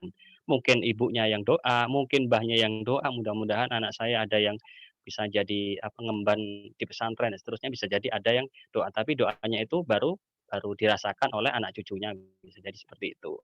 Ada yang mentahan, mentahan itu ya perlu memantaskan diri dulu, pantas nggak kita gitu. Kita berharapnya lebih, sementara, nilai kita rendah gitu. Secara apa namanya, tampang kita pas-pasan, kita berharapnya yang cantik, yang pinter, yang solehah dan lain sebagainya gitu. Ya akhirnya ya harus kerja keras kita. Jangan kemudian kita pasrah saja, kalau pasrah dapatnya ya ya matengan tadi ya, ya kalau kita biasa-biasa, kita akan dapatnya biasa-biasa juga. Tapi kalau kita pengennya lebih, pengen mendapatkan jodoh yang terbaik, maka harus jadi juga yang terbaik. Dan itu sudah ditegaskan di dalam surat An-Nur, ayat 24 ya, yang berbunyi kalau nggak salah al-khabithatu lil-khabithina wal-khabithuna lil-khabithat wat-thayyibatu lit-thayyibina wat-thayyibuna lit-thayyibat ya. Yang baik-baik itu akan dibersamakan dengan yang baik-baik juga. yang buruk akan juga dibersamakan dengan yang buruk. Al-khabithatu lil khabithina. Wanita-wanita yang buruk itu akan dijodohkan, akan dikumpulkan juga dengan laki-laki yang buruk-buruk juga. At-thayyibatu lit-thayyibina. Laki-laki yang baik-baik itu juga akan dikumpulkan dengan perempuan yang baik-baik juga. Biasanya dalam keluarga itu ada match, ada kesamaan, sifatnya kadang sama, mirip. Walaupun kadang wajah awalnya, nggak sama ya, tetapi lama-kelamaan karena sering, bersama, itu akhirnya seperti kembar gitu ya, antara laki-laki dan perempuan atau suami dan istrinya itu. Jadi biasanya, laki-lakinya dia itu jujur sekali ya, jujur sekali. Itu jarang akan dikumpulkan oleh Allah dengan perempuan yang penipu sekali, itu jarang, meskipun kadang ada, meskipun ya. Tapi kebanyakan kalau laki-laki yang baik, laki-lakinya jujur, laki-lakinya itu taat, laki-lakinya rajin ibadah, laki-lakinya mungkin, apa namanya, soleh dan lain sebagainya, itu biasanya akan dipasangkan dengan yang solehah, yang jujur, yang taat dan sebagainya, biasanya begitu. Kok jarang, akan, dipertemukan antara yang, jujur banget ya, dengan yang penipu banget itu jarang ketemu. Kalaupun toh misalnya sudah kadung akad bersama, biasanya biasanya nggak bertahan lama gitu, namanya juga ini jomplang gitu. Yang ini jujur sekali, yang satunya pembohong sekali, itu biasanya sulit untuk akur gitu. Meskipun ya namanya juga kodrat ya, namanya juga kuasa Tuhan, itu ya bisa saja kumpul juga, akhirnya saling melengkapi ya, hanya saja yang kuat yang mana, yang laki-laki atau yang perempuan, misalnya seperti itu. Yang kuat yang jujur atau yang kuat itu yang pembohong, nanti akan tergerus juga, akan ikut-ikutan juga nanti, ketarik juga. Yang kuat magnetnya ini yang pembohongnya atau yang jujurnya. Kalau yang jujur, insya Allah pembohongnya itu juga akan ikut-ikutan belajar jujur juga. Tapi kalau yang kuat magnetnya adalah pembohong, ya yang jujur akan katut juga menjadi pembohong juga gitu. Dan jadi biasanya dalam sebuah keluarga itu punya karakter yang sama, biasanya gitu. Antara laki-laki dan perempuan itu biasanya sama. Tapi kalau kita berharapnya yang terbaik, ya tentu saja kita harus memantaskan diri. Kalau kita merasa bahwa tampang kita ya, muka kita pas-pasan, ya nggak ganteng, nggak cantik, biasa-biasa saja gitu. Pengennya, apa namanya, dapat, suami, dapat istri yang cantik, yang tampan, yang rupawan ininya. Ya harus kita memantaskan diri. Kalau kita bersaingnya melalui tampang juga, ya kayaknya agak sulit karena sudah kita nggak bisa memilih tampang kita seperti apa. Tapi kita pakai jalur yang lain, misalnya apa, kita pinter gitu. Kita orangnya, apa namanya, jujur, orangnya, dikenal banyak orang itu bagus kemampuannya ya, hafal Quran dan lain sebagainya misalnya.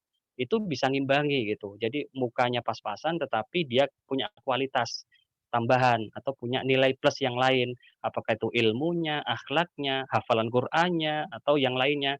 Jadi bisa ngimbangi, bisa jadi yang cantik itu mendapatkan suami yang pas-pasan tetapi dia hafal Quran, soleh, tanggung jawab, dan sebagainya. Pun juga demikian yang perempuan sebaliknya. Jadi berusaha untuk memantaskan diri. Tapi ya harus ada usaha ya, jadi memantaskan itu ya butuh perjuangan keras.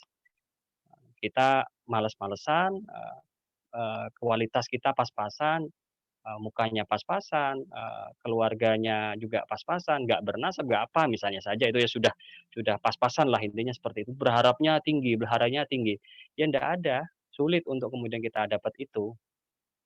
Makanya kita harus berupaya keras untuk mendapatkan itu ya, dengan cara belajar yang serius dan seterusnya. Jadi memantaskan diri, intinya seperti itu. Jadi kalau berharapnya dapat, apa namanya, laki-laki yang tampan, kaya, baik hati, jujur, dan sebagainya, itu berharapnya dapat itu. Sebenarnya ada, tapi masalahnya nggak mau sama kita. Nah ini kan juga repot juga ya. Jadi hanya bisa bermimpi saja, tapi harusnya kita, apa namanya, wujudkan bisa mendapatkan itu dengan meningkatkan kualitas kita ya, dari sisi segala macamnya. Lalu kemudian berikutnya tentang masalah doa ya, doa jodoh ya. Ya silakan minta minta jodoh yang terbaik tentu saja ya. Ya Allah, misalnya ada nggak ada apa enggak, yang berdoa seperti ini ya. Ya Allah ya, saya sudah lama ini belum punya pasangan, yang lain sudah pada punya, yang lain sudah pada menikah, teman-teman saya ini sekelas saya dulu di sekolah, SD, SMP sudah pada nikah semua, saya kok belum, kok nggak ada sama sekali yang menghampiri, ya Allah ya. Itu, apa namanya,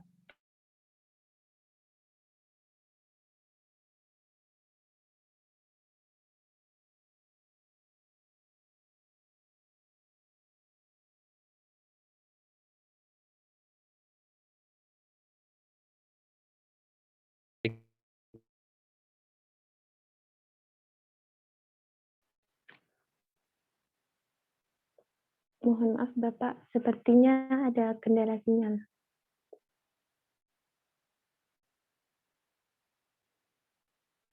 Kepada teman-teman peserta diharap menunggu sebentar ya.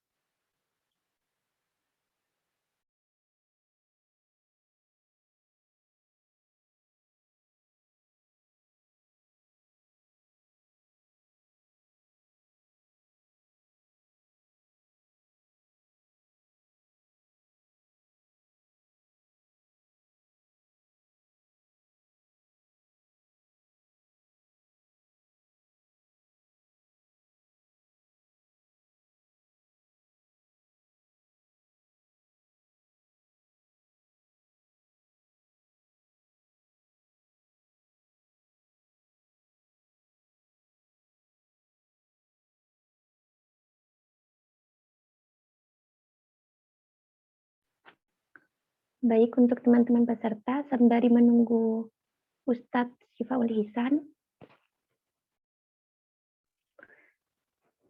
oke. mungkin ada yang ingin ditanyakan, bisa di Oke. kolom chat. Mohon Baik, maaf Bapak. ini saya Lanjut. lanjutkan sedikit atau sudah cukup ini dari pemaparan saya? Bisa dilanjutkan terlebih dahulu, Bapak. Oke, sedikit saja ya, saya percepat ini waktunya. Ini kalau cerita kemana-mana ini nggak selesai ternyata. Bisa jadi doanya maksa gitu. Masih dengar ya suara saya ya? Oke, Pak, Bisa? terdengar. Oke. Doanya maksa. Ya Allah, ya misalnya kalian sedang mengincar seseorang gitu ya. Apakah yang laki-laki sedang mengincar seorang perempuan di kampus ya, ataukah yang perempuan sedang mendambakan seorang laki-laki yang sedang di kampus gitu ya, sama-sama di UNED-nya misalnya ya. Mungkin ada nggak yang doanya agak maksa, "Ya Allah ya, kalau misalnya yang perempuan doa, ya Allah jodohku, tolong dekatkanlah saya dengan dia." Tapi kalau ternyata dia bukan jodohku, tolong jodohkanlah saya dengan dia. Adakah yang doa seperti itu ya agak sedikit maksa gitu? Pun juga demikian yang laki-laki, ya Allah, kalau memang si perempuan itu ya, yang selama ini saya sering ketemu itu berpapasan itu adalah jodohku, tolong dekatkanlah saya dengan dia. Kalau ternyata saya tidak berjodoh, tolong jodohkanlah saya dengan dia. Kayak gitu. Nah ini doa-doa memaksa ya. Ya silakan kalau mau dilakukan ya monggo, namanya doa itu ya ya bebas, nggak ada aturan detailnya ya. Kemudian bahasan berikutnya ada jomblo forever ya. Nah, ini saya pikir lewati saja biar kalian penasaran ya. Kalau orang nggak menikah sampai meninggal, nggak itu kira-kira jodoh dia nggak punya jodoh tadi di dunia ini atau gimana? Yang jelas, dari hadis Nabi, penduduk surga itu tidak ada yang jomblo gitu, intinya seperti itu ya. Tapi kalau yang di dunia ternyata nggak menikah, ternyata keburu meninggal, itu berarti dia nggak punya jodoh dong di dunia gitu. Nah, ini yang jelas kalau jawaban sederhananya adalah di akhirat, di surga itu semua orang penduduknya itu pasti punya pasangan. Pasti nggak jomblo di situ. Nggak mungkin di surga dia sendirian, di surga itu nggak, mesti akan ada pasangannya. Oke, next, slide terakhir. Di Oke, terakhir tentang maut ya, tentang kematian. Pada prinsipnya tidak ada yang bisa nego ya. Semua sudah punya takdir masing-masing, itu adalah prinsip prinsip utamanya itu, atau yang fundamental itu. Namanya maut, namanya umur itu tidak bisa dinego. Dalam, surat Al-A'raf ayat 34 dikatakan, "Walikulli ummatin ajal."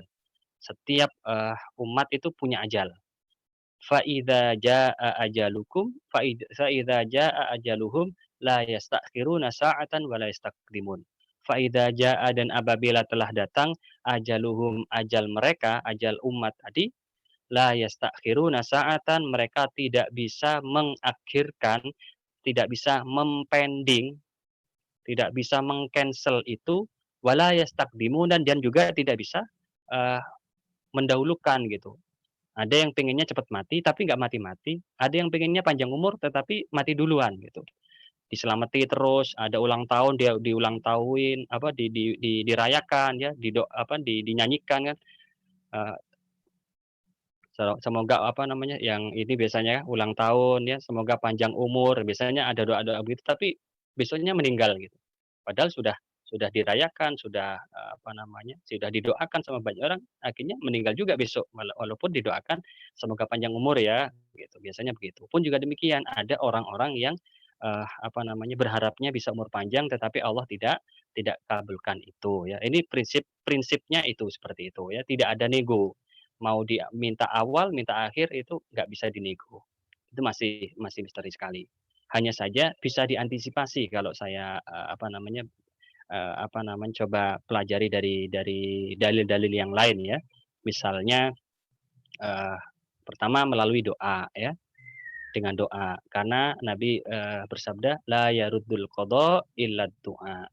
Tidak ada yang bisa menolak qada kecuali doa. Makanya kalau kita berdoa terus, ya semoga saja mudah-mudahan Allah kabulkan itu, ya Allah, panjangkanlah umur tawil umurana, ya Allah panjangkanlah umur kami, ya Allah dan seterusnya. Wa sahih ajsadana, sehatkanlah, apa namanya, badan kami dan seterusnya ya, kita berdoa terus.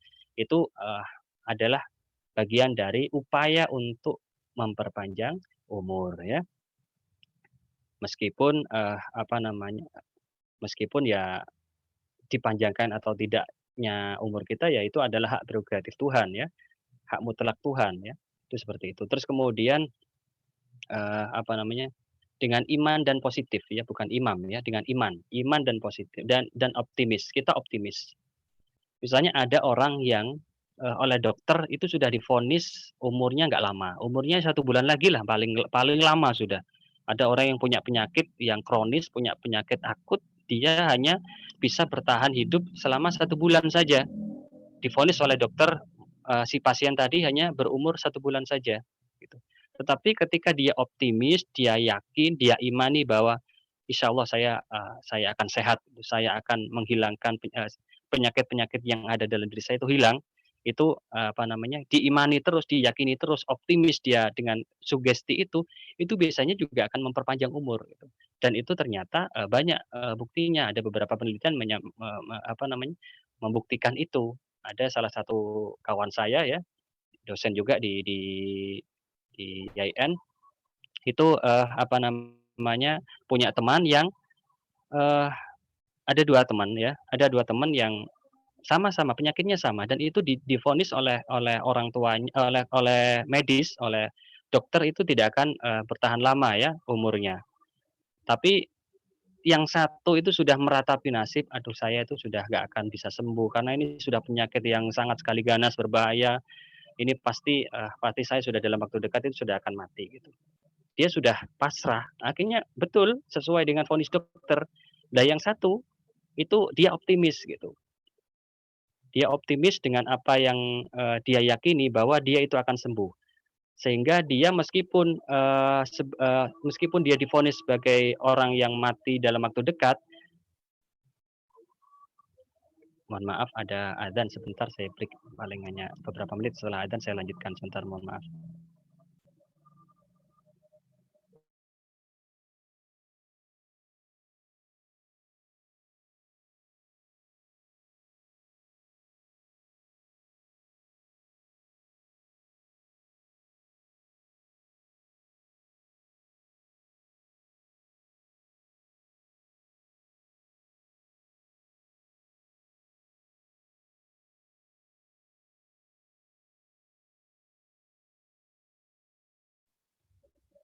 Sambil nunggu adzan barangkali kalau ada pertanyaan bisa disampaikan di kolom chat ya. Saya kebetulan barusan tiba-tiba live sendiri, chat-nya hilang ya, silakan di-post kembali ya.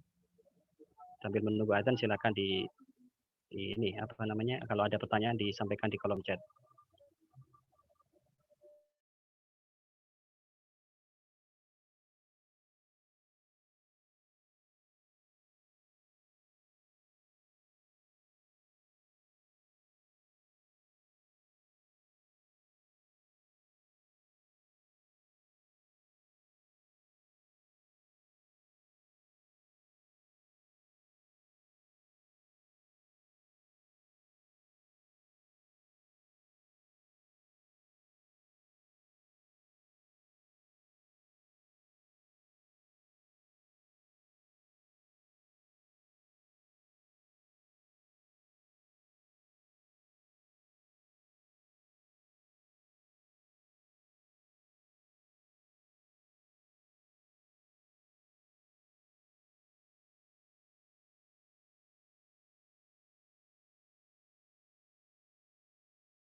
Oke, baik saya lanjutkan kembali.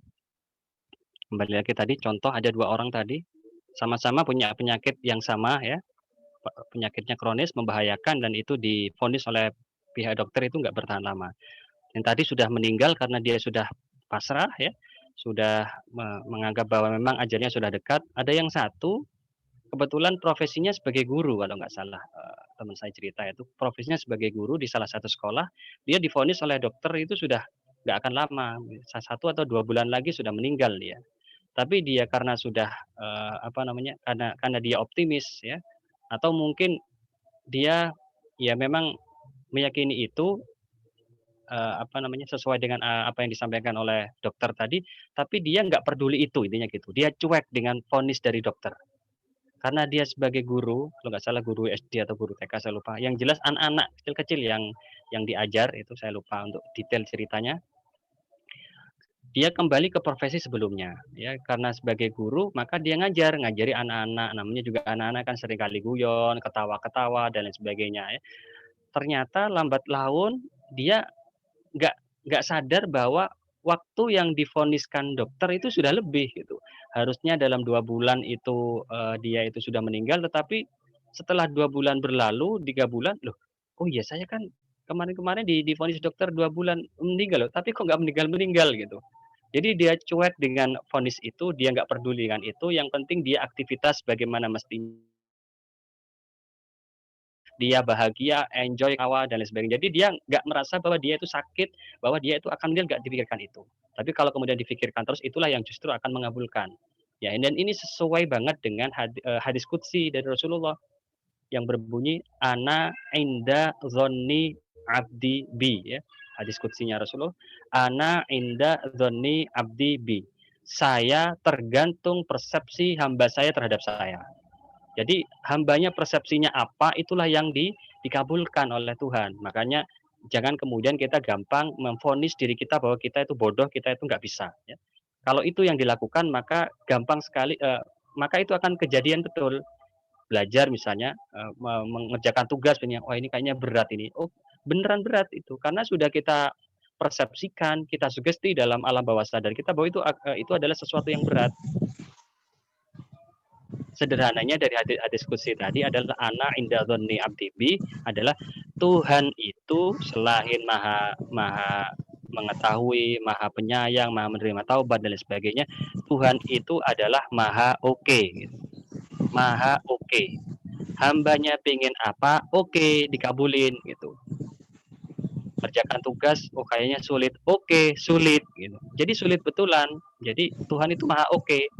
Kayaknya ini gampang ini, saya harus mengerjakan ini kayaknya gampang ini. Oke, gampang gitu. Jadi tergantung persepsinya duluan. Kalau persepsinya sejak awal itu kemudian yang buruk, ya akan keburukan itu yang akan terjadi. Itu yang berikutnya. Yang ketiga adalah silaturahmi. Tadi sudah saya sebutkan dalilnya ya. Man habba ayyub satofi rizkihi wa ayyun sya'afi atarihi falyasil rahimahu ya. Barang siapa yang ingin rezekinya semakin diluaskan, dilapangkan, ditambahkan atau dipanjangkan umurnya, falyasil rahimahu, maka silaturahmi. Yang berikutnya adalah sedekah ya. As-shadaqatu tadfa'ul bala. Sedekah itu dapat menolak bala. Sedekah itu dapat menolak bala. Banyak kisah yang menceritakan tentang dahsyatnya sedekah ya. The power of giving ya, the miracle of giving. Jadi pemberian itu ternyata luar biasa dampaknya, termasuk berkaitan dengan umur. Ada salah satu kisah ya yang singkatnya itu adalah salah satu nabi, saya lupa nabinya apa Nabi Ibrahim atau nabi yang lain yang punya sahabat, punya teman akrab yang itu sebenarnya menurut jadwal itu sudah mau meninggal gitu. Jadi kebetulan karena nabi ini adalah kekasih Allah, maka nabi itu diberikan info oleh malaikat. Oleh malaikat diberikan info, wahai nabi ya, temanmu si itu ya, si fulan itu besok pagi jam 6 itu akan meninggal gitu. Oleh dikasih info. Ya kemungkinan malaikatnya malaikat Israel ya, penyabut nyawa ya. Dikasih info nabi tadi. Oleh karena itu, tahu kalau temannya itu akan meninggal, maka nabi tadi ya, Nabi Ibrahim kalau nggak salah itu kemudian mengajak si teman tadi jalan-jalan terus ya, diajak keliling kemana-mana ya, sampai pada jadwal itu ya, sampai jadwal vonis tadi dari malaikat tadi. hingga besoknya sampai jam 6 terus itu kan posisi masih jalan-jalan. Sampai melewati jam 6. Nah, ternyata lalu kemudian Nabi ini, apa namanya, berpikir, "Loh, ini bohong atau apa ini ya? Congocoh ya, malaikat ini ya. Katanya dicabut nyawanya jam 6, tetapi sudah lewati jam 6 nggak dicabut-cabut ini." Lalu kemudian setelah itu nggak lama kemudian, malaikat tadi konfirmasi lagi kepada Nabi tadi, "Ini gimana sih?" Katanya, Nabi tadi, "Katanya kamu bilang, jam 6 sudah dicabut nyawanya, tapi nggak dicabut-cabut." "Iya ini ya, apa namanya, ini nggak jadi dicabut karena kemarin itu sehari sebelumnya dia itu sedekahkan apa, separuh atau seluruh hartanya saya lupa ya, mensedekahkan separuh atau seluruh hartanya itu disedekahkan seluruhnya," intinya begitu. Akhirnya itulah yang kemudian mengubah jadwal itu yang harusnya jatuhnya pada jam 6 pagi, akhirnya nggak jadi. Itu ada salah satu kisah saya lupa bacanya di kitab mana gitu, ada penjelasan seperti itu ya. Nah ini, apa namanya, ada kisah seperti itu. Kemudian tentang hakikat umur, ini terakhir sekali ya. Hakikat umur, yang tentu yang bagus itu adalah oke, habis ya. Hakikat umur itu yang panjang dan juga penuh berkah ya, panjang penuh berkah. Tapi ada juga yang kuantitasnya saja, ada juga kualitas saja. Umur panjang tapi nggak berkah, ada yang umurnya pendek tetapi penuh berkah ya. Misalnya Imam Syafi'i, ini sebagai closing statement saya, Imam Syafi'i meskipun umurnya nggak sampai 100 tahun ya, lahirnya 150 Hijriah ya, wafatnya 204 berarti 54 ya, umurnya 54 tetapi nama beliau itu sampai sekarang itu tetap dikenang. Bisa jadi, panjang umur itu bukan hanya umur secara kuantitas ya, tetapi kualitas, namanya terus dikenang oleh umat. Nah itu seperti itu. Itu, terakhir dari saya, itu seperti itu. Oke, sekarang lanjut ke sesi pertanyaan ya. Tapi sebelum itu saya kembalikan lagi, waktunya kepada moderator, selaku sebagai yang mengatur waktunya bagi saya. Baik Ustadz, terima kasih atas materi yang telah disampaikan. Insya Allah sangat bermanfaat bagi kami, teman-teman peserta. Baik, selanjutnya memasuki acara tanya jawab. Sebelumnya sudah ada pertanyaan di room chat, akan saya bacakan. Pertanyaan dari Alvina Siti Aisyah. Assalamualaikum warahmatullahi wabarakatuh. Ustadz izin bertanya, tadi dikatakan bahwa kalau kita diberikan sesuatu oleh orang lain, kalau bisa diterima saja. Nah, bagaimana seorang guru diberikan hadiah dari siswa atau wali murid yang niatnya untuk berterima kasih saja gak apa-apa ya Ustadz? Soalnya saya pernah dengar bahwa tidak diperbolehkan atau hukumnya haram jika seorang guru menerima hadiah dari siswa atau wali murid. Sekian Ustadz, terima kasih banyak. Wassalamualaikum warahmatullahi wabarakatuh. Waalaikumsalam warahmatullahi wabarakatuh. Oke, pertanyaannya bagus ya. Bagaimana, ketika ada murid yang mau ngasih hadiah ya, ngasih ya sebagai wujud terima kasih lah dari murid kepada guru. Apakah itu boleh atau nggak boleh sebenarnya? Kalau saya pribadi tergantung konteks ya, tergantung konteksnya. Kalau dalam rangka misalnya menjelang ujian atau apa, biasanya kan ada, itu bisa jadi ada bahasanya mungkin apa ya, sogok atau apalah ya, tapi kalau niatnya yang nggak macam-macam ya nggak masalah. Gitu. Jadi mau memberi kepada guru itu adalah sesuatu yang bagus. Ini adalah orang yang sudah bekerja keras, mendidik saya dari nol, sehingga saya bisa seperti ini tentu perjuangan dari guru gitu. Makanya ketika memberikan apresiasi ya itu nggak masalah, itu bagus gitu. Dan kita sebagai murid harusnya begitu. Jadi yang jelas, ini ya, kalau untuk guru saya pikir nggak ada masalah lah ya. Tapi kalau dalam konteks hakim mungkin iya ya, dalam konteks hakim, dalam konteks, apa namanya, pejabat-pejabat pemerintahan itu nanti larinya ke gratifikasi gitu ya. Tapi kalau hanya sekedar guru-guru biasa atau sebuah ustadz kepada dari murid kepada ustadznya, dari para siswa kepada gurunya, dari mahasiswa kepada dosennya, itu ya silahkan boleh-boleh saja. Ini tapi kalau dalam pendidikan formal ya, pendidikan formal kalau saya melihat itu ya tergantung konteksnya. Misalnya jangan ngasih, pemberian, ngasih hadiah sebelum sempro, sebelum ujian gitu. Ya ini khawatirnya, guru akhirnya nggak bisa fair gitu dalam memberikan penilaian gitu, dalam menguji itu nggak fair, "Oh kemarin saya sudah dikasih hadiah sama murid saya yang bimbingan saya, ini sekarang ujian," gitu. Ini kalau saya nggak luluskan ya nggak enak, kemarin sudah kasih hadiah gitu. Iya kan nggak enak juga seperti itu. Tapi kalau dalam konteks terlepas dari formalitas itu ya, misalnya pasca ujian ya, setelah ujian selesai, ya boleh silahkan saja misalnya bimbingan sudah selesai, munakosah sudah selesai, kalian sudah diwisuda, lalu kemudian datang ke rumahnya guru, lalu kemudian memberikan bingkisan, hadiah atau apa saja yang itu sebagai wujud terima kasih, bagus menurut saya. Jadi pendekatannya ya harus ini ya, apa namanya, kontekstual ya, sesuai dengan konteks ya, lihatnya sesuai dengan konteks. Sedikit, saya tambahkan ya, kalau kita sebagai, posisinya sebagai murid, sebagai mahasiswa, tentu kita harus memuliakan guru, mengapresiasi guru ya, memberikan guru yang terbaik ya, apa yang kita miliki yang terbaik itu harus kita berikan. Tetapi ketika kita posisinya berada sebagai seorang guru, sebagai seorang dosen, sebagai seorang ustadz, sebagai ustadzah dan lain sebagainya, posisikan diri kita itu selalu ikhlas berusaha. Ikhlas, dalam mengajar, intinya begitu. Enggak terlalu berharap, pemberian hadiah dari siswa itu enggak. Jadi, enggak boleh kemudian ini, penempatannya berbeda gitu. Kalau kita kepada guru pelit ya, bakhil kepada guru ya, sementara gurunya kepada muridnya itu selalu pendekatannya adalah materi gitu. Kalau nggak dikasih gaji dan seterusnya, nggak apa namanya, nggak mau ngajar dan seterusnya, itu ya jangan juga ya. Kalau di pesantren biasanya ya diajarkan tentang masalah itu ya, tapi semuanya serba formal. Tetapi kembali kepada persoalan, tadi ya, kalau, itu adalah konteksnya konteks umum, itu bagus. Memuliakan seorang guru itu luar biasa, bagusnya. Tapi kalau dalam konteks formal, sebelum ujian, sebelum munakosah, ya kalau bisa jangan, karena itu bisa, menjadikan guru atau menjadikan dosennya itu menjadi tidak tidak fair lagi, tidak objektif dalam memberikan penilaian, dalam rangka menguji gitu. Jadi nggak nggak adil akhirnya nanti itu seperti itu. Oke, mungkin untuk pertanyaan yang pertama. Ada lagi yang berikutnya? Ya, baik, terima kasih Ustadz. Pertanyaan selanjutnya yakni dari Tarisa Nurlaili. Pertanyaannya dari takdir dibagi menjadi dua macam. Yang pertama takdir yang dapat diubah dan yang kedua takdir yang tidak dapat diubah.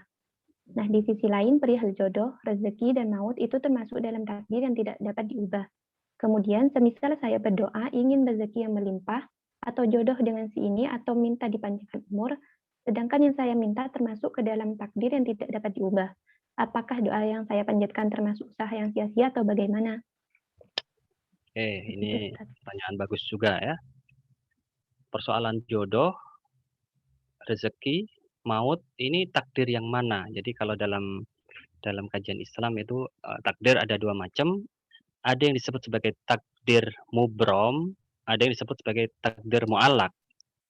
Mubrom itu berarti sudah paten ya, sudah dari sononya begitu, taken for granted ya, kita sudah dapatnya begitu. Ini nggak bisa kita menolak, nggak bisa kita ubah, ya sudah gitu, itu mubrom. Ada yang mu'allaq, ya masih kondisional ya, bisa saja itu berubah. Misalnya yang mubrom, jelas-jelas mubrom, jelas-jelas itu paten, sudah tidak bisa lagi kita ubah. Misalnya apa? Tubuh kita ya, wajah kita, itu sudah nggak bisa kita memilih gitu. Kira-kira apa namanya, bisa nggak ya ngubah wajah kita misalnya. Kita dilahirkan seperti itu, wajahnya sudah itu. Termasuk apa, dilahirkan dari rahim ibu siapa, ini nggak bisa milih juga, itu sudah takdir mubrom, jelas mubromnya itu. Siapa yang bisa memilih, saya sebelum dilahirkan, saya milih dululah, ibu saya itu siapa dulu, artis kah, atau tokoh kah, atau siapa, influencer kah, dan lain sebagainya, itu nggak bisa milih kita. Kalau bisa memilih, ya tentu saja semuanya akan memilih sesuai dengan keinginan masing-masing. Bisa bisa jadi ada yang saya pengennya dilahirkan, dari rahim, keluarga keturunan Nabi lah ya, biar saya itu juga, dapat kecipratan, dzurriyyah Nabi, saya dimuliakan orang, saya jaminan surga dan lain sebagainya. Bisa jadi ada yang punya pikiran seperti itu, saya tiba-tiba, dipanggil Habib ya. Bisa jadi ada yang, berpikir seperti itu, kalau seandainya takdir itu bisa dipilih.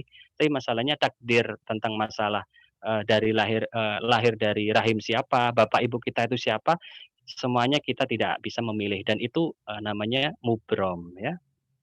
Tapi ada yang disebut mu'allaq. Mu'allaq itu ya tergantung, nanti bisa jadi berubah, tergantung situasi dan kondisi juga gitu. Nah, ini masih perdebatan yang saya pernah baca itu tentang masalah jodoh, maut, kemudian rezeki itu ada yang menyebutnya mu'allaq ya, walaupun ada juga yang menyebutnya mubrom. Hanya saja persoalan ini bisa bisa dipecahkan dengan perspektif siapa gitu. Ini paling paling sederhananya begitu. Perspektifnya siapa? Menurut kacamata siapa dulu? Kalau menurut kacamata Tuhan, ya semuanya mubrom gitu. Kalau menurut kacamatanya malaikat, ya semuanya bisa jadi mubrom. Rezekinya mubrom ya. Kemudian mautnya mubrom, semuanya mubrom. Tapi kalau dalam perspektif manusia bisa jadi mu'allaq gitu. Rezeki misalnya, orang itu misalnya masalah kemiskinan. Kemiskinan itu adalah takdir yang nggak bisa diubah atau masih bisa diubah. Kita lahir dari keluarga miskin, dari orang tua yang miskin itu bisa jadi mubrom gitu. Tapi kemiskinan itu apakah tetap seterusnya sampai sampai kita meninggal ataukah bisa diubah sebenarnya? Ya ternyata ya kalau kita bergerak, kita belajar, kita berusaha, misalnya pengen bisa lebih baik kehidupan ekonominya ya kita harus bekerja, cari uang, belajar ya, belajar selling, marketing, branding, belajar jualan dan lain sebagainya lah. Kita pelajari semuanya, kita buka usaha, bisnis dan seterusnya. Akhirnya bisa saja orang yang awalnya miskin sekali sudah minus ya, sudah gak punya apa-apa dia, tetapi ketika beranjaknya waktu ya, lambat laun dia akhirnya bisa mandiri, bisa sukses, bisa berhasil, bisa kaya, bisa jadi miliarder. Banyak contoh yang seperti itu. Pun juga demikian, orang yang awalnya kaya raya, tetapi kemudian miskin mendadak juga ada. Nah ini kaya miskin sebenarnya rezeki itu mubrom atau mu'allaq gitu. Ya kalau saya melihat bisa mubrom ketika itu perspektifnya malaikat. Jadi malaikat pembagi rezeki udah jelas gitu.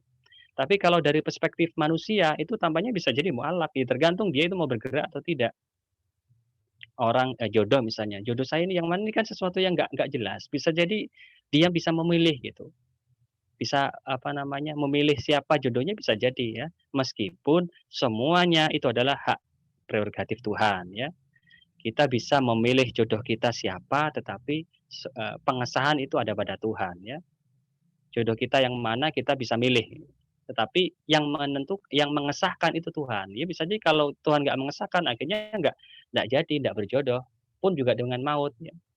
Ini juga misalnya ada orang yang kalau seandainya misalnya dia itu konsumsi makanan-makanan yang berkimia atau mungkin konsumsi obat-obatan terlarang dan seterusnya, ya jelas kemungkinan umurnya nggak panjang gitu. Karena dia sudah konsumsi obat-obatan yang itu bisa merusak jaringan tubuh dan seterusnya. Tapi orang yang berusaha untuk pola hidup sehat, makanannya yang bergizi dan seterusnya, itu adalah upaya ikhtiar. Ikhtiar yang memungkinkan menjadikan dia itu bisa lebih panjang umur meskipun lagi-lagi semuanya adalah sesuatu yang abstrak. Kita tidak tahu apa yang akan terjadi, takdir kita seperti apa. Hanya saja kita bisa mengupayakan memilih takdir yang terbaik. Semuanya serba takdir kok ya. Kita jadi mahasiswa ya takdir, kita jadi anaknya ini juga semuanya serba takdir. Tetapi pada prinsipnya adalah karena takdir itu adalah sesuatu yang abstrak, ya, sesuatu yang abstrak, maka kita harus pilih takdir yang terbaik buat diri diri kita, ya. Pilih takdir sendiri. Karena Tuhan memberikan kuasa buat kita untuk berubah gitu. Innallaha la yughayyiru ma biqaumin hatta yughayyiru ma bi anfusihim, ya. Allah akan mengubah nasib suatu kaum ketika kaum itu mau merubah dirinya sendiri, ya. Ini berarti bahwa ada kesempatan untuk mengubah. Hanya saja yang tadi saya sebutkan, mubrom tadi, seperti kita dilahirkan dari rahim siapa, tidak bisa memilih. Kalau bisa memilih, saya tentu jadi anaknya Jokowi saja, biar jadi langsung setelah lahir langsung dapat label anak presiden. Jadi seperti itu. Tapi kalau urusan jodoh, rezeki dan maut itu ya bisa bisa saja itu berubah-ubah ya dalam perspektif manusia. Tapi kalau dalam perspektif malaikat, apalagi Tuhan itu semuanya bisa mubrom. Masa Tuhan kemudian masih masih nggak tahu akan apa yang akan terjadi kepada diri si A ini. Si A ini akan meninggal, si A ini rezekinya sekian, masa nggak tahu ya? Ya tentu Tuhan itu tahu dan sudah memastikan itu. Meskipun dalam ayat Al-Qur'an disebutkan Tuhan itu adalah bisa menetapkan dan mengubah itu. Yuthbit dan apa istilahnya saya lupa itu ayatnya itu ya. Jadi Tuhan itu bisa menetapkan dan menghapusnya juga. Sangat kali mampu ya, jais. Tuhan itu punya sifat jais ya, di mana Tuhan itu berkuasa untuk mengubah apa saja yang Dia mau. Itu seperti itu. Itu jawaban dari saya. Mungkin ada lagi yang lain? Baik Ustadz, terima kasih. Dari teman-teman peserta, apakah ada pertanyaan lagi? Bisa on-mic atau bisa ditulis di kolom chat. Sekedar mengingatkan untuk teman-teman peserta, dipersilahkan presensi sebagai salah satu syarat mendapatkan sertifikat.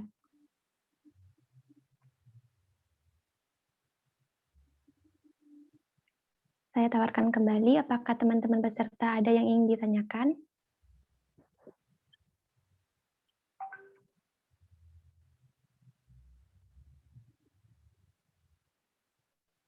Kalau nggak ada ya saya perlu kasih closing statement saja ya.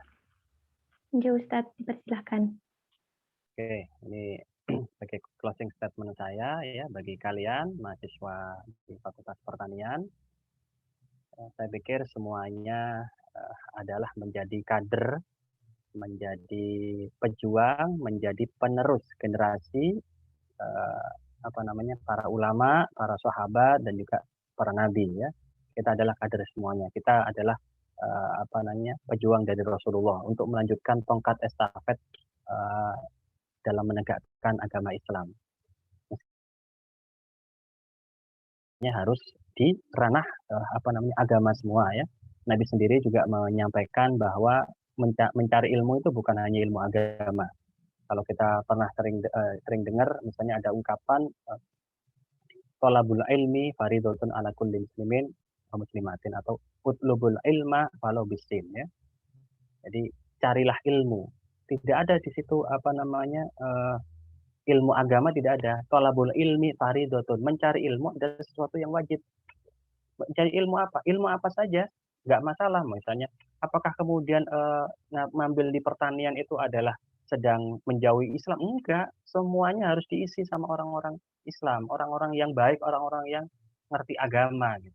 Kalau semuanya hanya misalnya di kampus kami saja, di UIN saja, di UIN Jember saja, misalnya, tanpa ada juga yang tersebar umat Islam itu di pertanian, di akuntansi, di di ekonomi dan lain sebagainya, akhirnya kita hanya bisa berdalil saja gitu.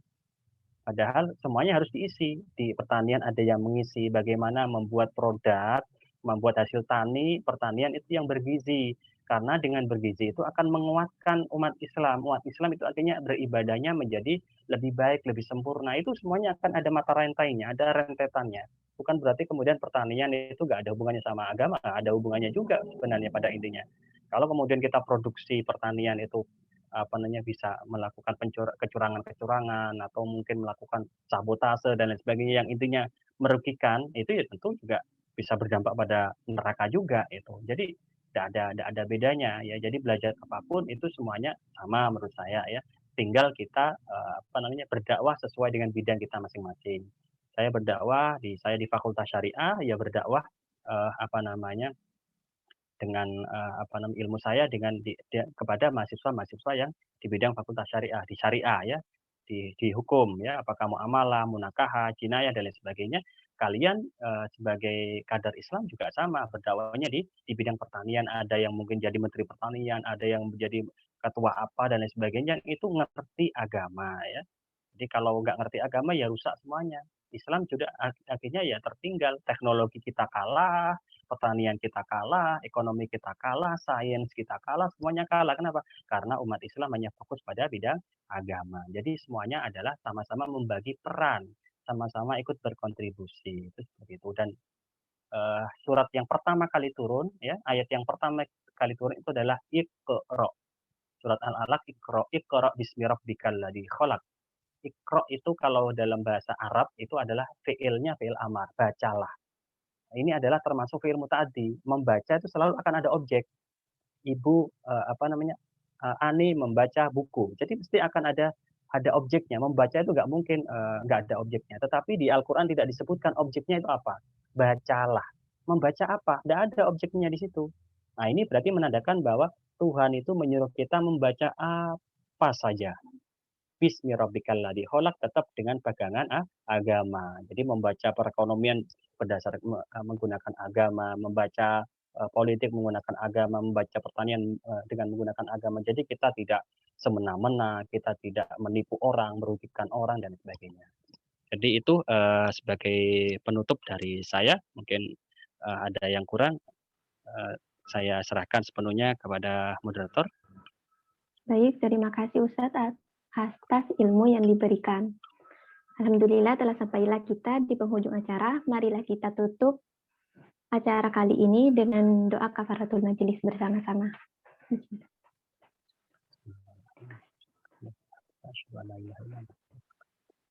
Baik, terima kasih kepada Ustadz yang sudah menyampaikan materi kali ini dan teman-teman peserta. Sebelum keluar dari ruang Zoom, saya harap teman-teman bisa mengaktifkan kameranya untuk kepentingan dokumentasi.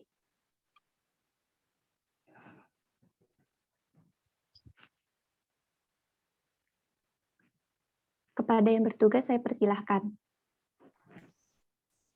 Baik, akan saya hitung ya. 1, 2, 3.